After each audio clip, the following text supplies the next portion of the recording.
जबरदस्तीने महिलांच्या डब्यात घुसला।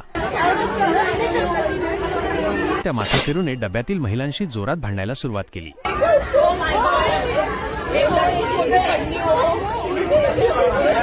महिलांनी त्याला हटकलं, त्याला बाहेर जाण्यास सांगितलं, पण तो ऐकायला तयार नव्हता।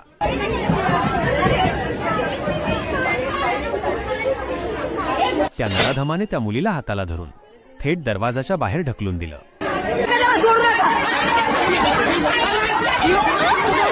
नेमकं काय घडलं?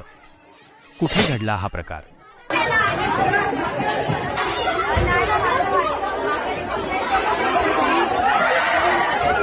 पण तो माथेफिरू कोण आहे?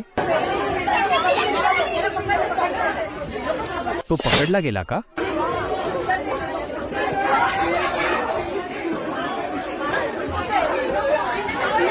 पनवेलमध्ये थरार। लेडीज डब्यात घुसखोरी करणाऱ्या नराधमाने विद्यार्थिनीला धावत्या लोकलमधून फेकले, आरोपीला बेड्या। पनवेलमध्ये माणुसकीला काळीमा फासणारी एक अत्यंत धक्कादायक घटना समोर आली आहे। हार्बर रेल्वे मार्गावरील खांदेश्वर स्थानकाजवळ एका विकृताने कॉलेजला जाणाऱ्या विद्यार्थिनीला चक्क धावत्या लोकलमधून बाहेर फेकले। पनवेलमधील उसरली गावात राहणारी श्वेता ही विद्यार्थिनी आपल्या मैत्रिणीसोबत खारघर येथील महाविद्यालयात जाण्यासाठी निघाली होती। मात्र लेडीज डब्यात बेकायदेशीरपणे घुसलेल्या शेख अख्तर नवाज शेख याला महिलांनी जाब विचारला असता त्याने संतापून दरवाजात उभ्या असलेल्या श्वेताला थेट रेल्वे रुळावर ढकलून दिले।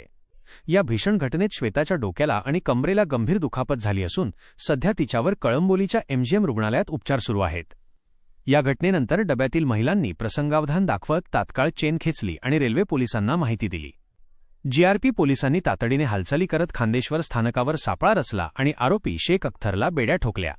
या घटनेमुळे पूर्ण परिसरात खळबळ उडाली असून रेल्वेतील महिलांच्या सुरक्षेवर पुन्हा एकदा मोठे प्रश्नचिन्ह निर्माण झाले आहे। श्वेता थोडक्यात वाचली असली तरी या घटनेने प्रवाशांमध्ये प्रचंड संताप व्यक्त केला जात आहे।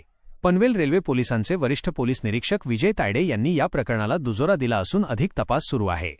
सदर घटना ही पनवेल ते खांदेश्वर स्टेशनच्या दरम्यान घडलेली आहे। 7:59च्या ट्रेनमध्ये फिर्यादी या लेडीज कोचमध्ये प्रवास करत असताना ट्रेन सुरू झाल्यानंतर अचानक एक इसम गाडीत चढल्यानंतर महिला प्रवाशांनी त्यांना सांगितलं की हा लेडीज कोच आहे। त्या दरम्यान ट्रेन प्लॅटफॉर्म सोडून पुढे निघाली होती।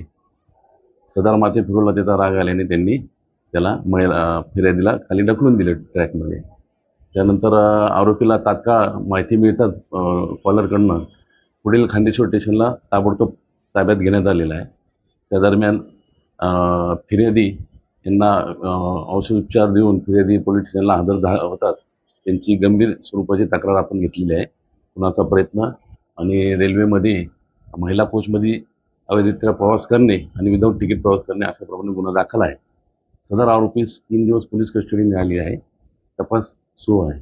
फिर्यादीला डिस्चार्ज दिलेला आहे पहिल्याच दिवशी, परंतु नंतर थोडासा फीवर ताप असल्यामुळे त्याचा उपचार सुरू आहे। हां, डॉक्टरांनी त्याच्यावरती औषधोपचार केला आहे। गोळ्या दिलेल्या आहेत। आम्ही त्याच्या 2 वेळेसच्या गोळ्या देत असतो। गोळ्यांनी काही त्याच्यावर बऱ्यापैकी चांगला होण्याची शक्यता आहे असं डॉक्टरांनी सांगितलेलं आहे। हां, तिची माहिती आम्ही घेते तपासामध्ये। अद्यापर्यंत तशी काही माहिती मिळाली नाही।